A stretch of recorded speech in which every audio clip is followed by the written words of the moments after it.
Apa hubungan taktik perang Putin di fase keempat ini dengan akan membuat dunia dalam keadaan depresi? Bagaimana memahami Amerika yang memiliki 80 pangkalan militer di dunia, dan apa strategi Tiongkok mengepung dunia dengan membeli 80 pelabuhan di berbagai negara dunia yang semuanya bisa goncang dengan taktik perang fase keempat yang diubah Putin dari rencana awalnya penaklukan Ukraina menjadi menantang hegemoni dunia. Sahabat, melihat perang Ukraina yang secara berita mulai meredup, kemudian ditutup dengan berita Shanghai dan 23 kota Tiongkok terpapar gelombang 4 virus, di mana di sisa dunia mulai menganggap corona sebagai endemik seperti flu karena obat-obatan dan vaksin produk Big Pharma sudah berhasil kampanye jualannya. Sehingga walau banyak masih ke depannya keterpaparan, obat barang dagangan sudah aman jualannya. Pasar sudah tercipta, supply Big Pharma sudah tersedia. Orang-orang pejabat-pejabat pemerintah di berbagai dunia sudah dipegang semua oleh Big Pharma. Kampanye tak perlu lagi masif seperti 2 tahun belakangan ini. Kita ke fase perang Putin di Ukraina dulu. Kita ingatkan bahwa perang adalah hal yang sangat cair, sangat dinamis, dan tidak ada cara atau metode yang benar tepat seperti di kertas ketika rencana dibuat. Di tengahnya banyak improvisasi dilakukan yang pokoknya by all means kita harus menang perang. Caranya terserah. Maka fase pertama serangan Rusia yaitu menaklukkan 100% wilayah Ukraina, mengusir 10 juta penduduk Ukraina ke luar negeri dengan serangan kilat ke Kiev dan mengganti pemimpin Ukraina dengan yang pro-Rusia. Kemudian Ukraina akan referendum masuk sebagai negara federasi Rusia. Serangan diluncurkan 24 Februari 2022 yang mana hingga tanggal 8 Maret tidak bisa masuk juga ke Kiev, padahal pasukan elit divisi 2 dan 3 Rusia yang dikirim. Ibarat Kopassus dan Denjaka yang dikirim. Tidak tembus juga kota-kota besar di utara Ukraina tersebut termasuk Kiev. Bahkan ketahan di kilometer 30-an jauh dari Kiev. Pasukan Rusia tidak bisa tembus-tembus ke Kiev. Kemudian rencana diubah menjadi strategi bumi hangus ala Aleppo di Suriah dilakukan, dan strategi bumi hangus ini diharapkan secara psikologis tentara Ukraina dan pemimpin militer serta Zelensky terpukul kemudian menyerah. Ternyata hal itu tidak terjadi.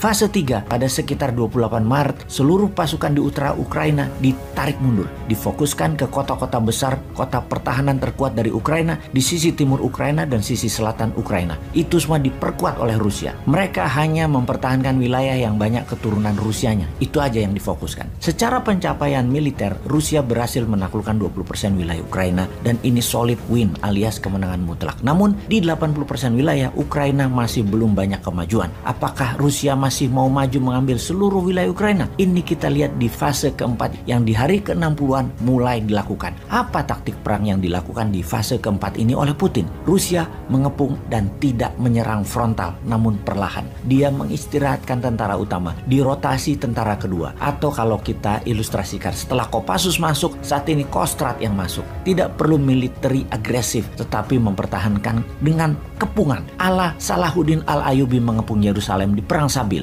Tujuannya adalah membuat rakyat Ukraina kelaparan dan mengungsi ke barat. Putin memaksa NATO, sekutu dan barat memberi makan seluruh orang Ukraina. Putin membuka saluran kemanusiaan. Setengah dari pengungsi mengalir ke Eropa saat ini sudah. Membiarkan orang Eropa memberi makan setengah orang dari Ukraina, dan setengah sisa orangnya masih di kota-kota yang terkepung menunggu penyelamatan dari pihak barat. Di sisi sebelah barat Ukraina sudah menerima penduduk sisi timur Ukraina, dan dari barat sudah 10 juta yang keluar ke Polandia, ke Rumania, ke Slovakia, Hungaria, dan sangat kurang persediaan makanan, minuman, tempat tinggal, tempat tidur, dan obat-obatan. Di sisi barat Ukraina sudah kekurangan banyak makanan dan minyak untuk listrik. Semua orang tidak memproduksi kebutuhan perdagangan. Tanah tidak ditanami lagi, pabrik-pabrik bahkan tidak dibuka. Puluhan juta orang di Ukraina bergantung pada barat untuk makanan dan minuman. Menurut perhitungan intelijen pertahanan, strategi Putin ini bisa merubuhkan Eropa Barat. Kira-kira dalam 1,5 tahun ke depan, tanpa meluncurkan rudal, Putin akan membuat Eropa Barat, NATO, dan sekutunya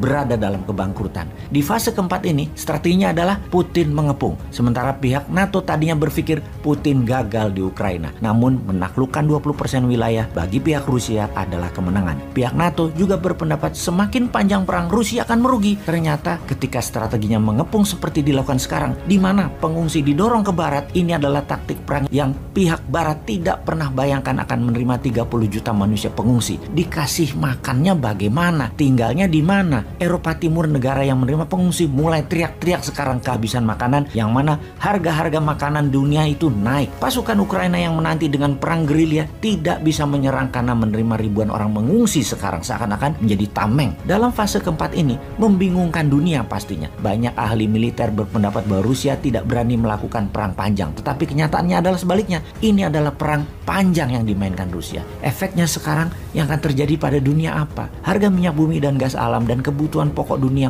pasti naik tinggi. Daya beli penduduk dunia turun akibat slowdown ekonomi 2 tahun terakhir karena pandemi. Feeling ya ini ya, feeling sekali lagi ya. Dapat dipastikan bukan analisa ini, feeling bosman, Amerika akan resesi. Ekonomi dalam negeri Amerika akan berat di tahun ini yang akan membuat dunia menjadi turun juga daya belinya. Namun Tiongkok secara ekonomi akan menguat. Begitu juga India akan menguat, di mana efek Amerika yang menurun tadi bisa membuat Amerika murka. Daripada Tiongkok terus menguat, kemudian Rusia menang perang, lebih baik dijadiin perang dunia ketiga.